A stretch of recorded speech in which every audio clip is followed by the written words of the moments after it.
Nah, tentunya ini tantangan juga bagi Indonesia bahwa ternyata tenaga terdidik di Indonesia ini sangat kecil. Jumlah lulusan S1 di Indonesia itu hanya 9% dari total penduduk, artinya hanya 1 dari 11 orang.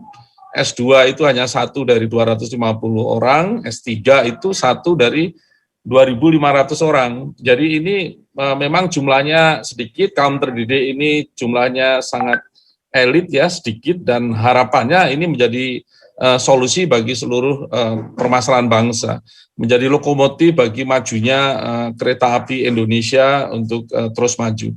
Nah, jumlah ini tentunya kita ingin terus tambah agar jumlahnya tidak terlalu kecil sehingga lokomotifnya mampu menarik gerbong yang cukup panjang, yang rata-rata pendidikan dari orang Indonesia itu baru level lulus sekolah dasar ya, belum sampai lulus SMP ya, baru 8, sekian tahun. Ini tantangan besar bagi pengembangan SDM Indonesia. Berikutnya. Nah, penerima LPDP ini lebih kecil lagi, jadi Anda kalau menerima beasiswa LPDP, Anda sebagian kecil dari masyarakat Indonesia yang mendapatkan privilege, mendapatkan keutamaan dari bangsa ini, ya, hanya 1 dari 11 ribu penduduk Indonesia yang mendapatkan kesempatan beasiswa LPDP. Nah, tentunya Anda mendapatkan keutamaan, Anda mendapatkan support dari bangsa ini, tentunya melekat di dalamnya adalah tanggung jawab Anda sebagai seorang yang terdidik, menjadi lokomotif bagi menjadi solusi bagi seluruh permasalahan bangsa. Tentunya tanggung jawab Anda sebagai kaum terdidik lebih besar daripada sahabat-sahabat kita yang katakanlah pendidikannya di bawah kita. Berikutnya. Nah, sahabat semua, kami juga menyadari bahwa ternyata pengembangan SDM itu tidak melulu, tidak sekadar meningkatkan jumlah gelar S1, S2 maupun S3. Saya mendapatkan data bahwa 64% koruptor di Indonesia itu lulusan perguruan tinggi. Jadi tentunya kita harus mendidik putra-putri bangsa terbaik, tidak hanya gelarnya tinggi, tapi juga punya integritas yang tinggi. Punya kejujuran, lurus mengabdi ke bangsa ini dengan penuh ilmu, sharing knowledge, kemudian berdasarkan akal sehat, ya, kaidah-kaidah ilmiah, sehingga berikutnya. Nah, kami di LPDP diberikan 3 amanah dalam mengelola dana abadi pendidikan, dan sekarang tidak hanya dana abadi pendidikan, ada dana abadi perguruan tinggi, ada dana abadi penelitian, ada dana abadi kebudayaan, begitu ya. Nah, dana abadi yang kita dikelola LPDP ini harus dikembangkan. Dana abadi itu harus dijaga tetap abadi karena akan digunakan untuk generasi-generasi berikutnya.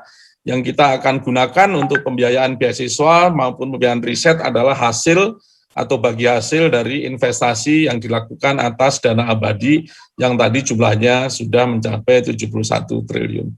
Sehingga kami bisa mensupport untuk mempersiapkan pemimpin dan profesional masa depan melalui beasiswa pendidikan maupun mendukung riset-riset strategis inovatif yang bisa diimplementasikan untuk menciptakan nilai tambah melalui pendanaan riset. Berikutnya. Ini tadi sudah disampaikan, dana abadi kita adalah 71,11 triliun, dan di tengah pandemi di tahun 2020, di tanggal 30 Desember 2020, pemerintah walaupun di tengah pandemi terus berkomitmen untuk menambah jumlah dana abadi. Jadi kami di akhir tahun lalu ditambah 18 triliun, sehingga totalnya sekarang menjadi 70 triliun. Nah, 70 triliun ini yang harus dijaga untuk abadi, bisa dimanfaatkan untuk generasi dari generasi ke generasi, dan kita menggunakan dana bagi hasil atas investasi dari dana abadi ini. Tentunya dengan besarnya jumlah dana abadi, kita berharap bahwa bagi hasilnya juga akan besar, sehingga dana yang bisa kita gunakan untuk pengembangan SDM maupun support untuk riset juga akan makin besar di tahun ini dan tahun-tahun ke depan. Berikutnya. Ini jumlah penerima beasiswa, dan memang ada update 42.000, ini memang karena di tahun 2020 dan tahun 2021 beasiswa kita perluas, termasuk untuk membiayai yang non-degree dan juga beasiswa untuk vokasi. Jadi di tahun 2020 dan awal tahun 2021 kita ikut membiayai program Kampus Merdeka, dalam hal ini adalah kampus mengajar yang jumlahnya 17.010 mahasiswa yang kita sebar di seluruh pelosok tanah air, ikut membantu pendidikan yang ada di pendidikan dasar, SD, SMP, karena mereka yang paling terimpak oleh adanya pandemi COVID-19. Kalau dari sisi yang degree, maka memang sebagian besar adalah program magister, dan fakta yang ada adalah magister ini bukan main ya, lebih dari 50% dari magister itu mendapatkan pendidikan di luar negeri. Nah tentunya angka sekitar 50% di dalam negeri ini angka yang cukup membanggakan juga, jadi blend campuran antara kemampuan yang didapat dari luar negeri dan kawan-kawan yang meneruskan pendidikan di dalam negeri ini akan menjadi jaminan bahwa SDM kita akan makin unggul dan makin banyak belajar dari berbagai negara, dari berbagai perguruan tinggi ternama di dunia, termasuk yang ada di Indonesia. Untuk program doktor kita sudah menolorkan membiayai lebih dari 6.000 doktor dan mayoritas ada di dalam negeri, tapi angka 2.365 program doktor di luar negeri ini angka yang menurut saya cukup besar. Walaupun kalau kita bandingkan dengan penduduk Indonesia yang sangat besar, kita harus bekerja lebih keras lagi ke depannya. Berikutnya. Penerima beasiswa kita tersebar di seluruh provinsi di Indonesia, 34 provinsi di Indonesia. Kalau kita lihat statistiknya, maka penerima terbesar adalah yang berasal dari Provinsi Jawa Barat. Ya tentunya ini masuk akal karena memang penduduk Jawa Barat adalah yang paling tinggi di Indonesia, dan lulusan S1 di Jawa Barat juga paling tinggi di antara provinsi lain di Indonesia. Nah tentunya kita harus berjuang keras untuk membantu kawan-kawan yang ada di daerah afirmasi, terutama di daerah tertinggal dan Indonesia bagian timur. Kami akan melakukan sosialisasi khusus untuk area-area tertentu ini agar program-program LPDP bisa tersemaikan, bisa dipahami lebih banyak, dan semoga makin banyak yang bisa mendaftar dari daerah-daerah yang tertinggal sehingga kita sebagai bangsa bisa maju bersama untuk menyatukan bangsa ini dan makmur bersama sebagai suatu bangsa yang merdeka. Berikutnya.